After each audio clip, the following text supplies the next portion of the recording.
Magandang buhay mga kaluto!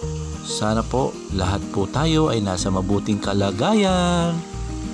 Magluluto po ako ngayon ng simpleng ulam. Ang menu ko for today ay sarsyadong tinapa. Ang mga sangkap po natin ay of course tinapa, kamatis, bawang, sibuyas, yung ating powdered paminta, asin, yung ating asukal, at yung ating itlog mga kaluto.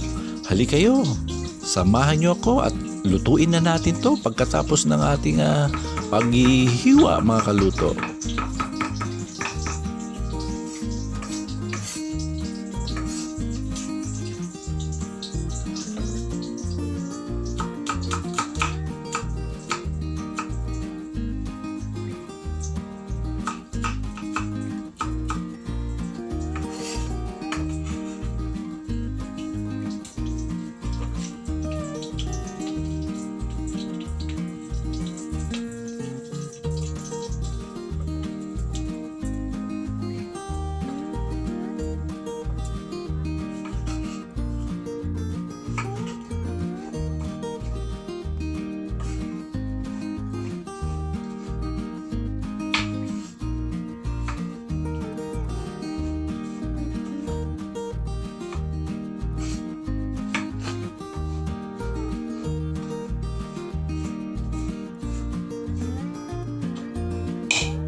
Iyan na nga po mga kaluto, luto na po yung ating sarsyadong tinapa.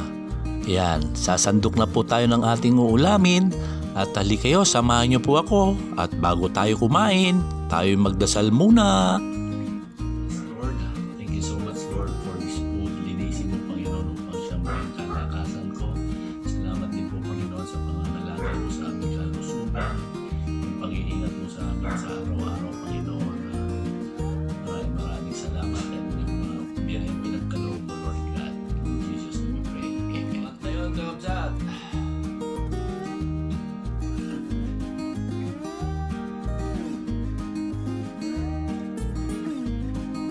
hanggang sa muli, ito po ang inyong kaluto, nagsasabing laging magdasal, count your blessing, and stay positive.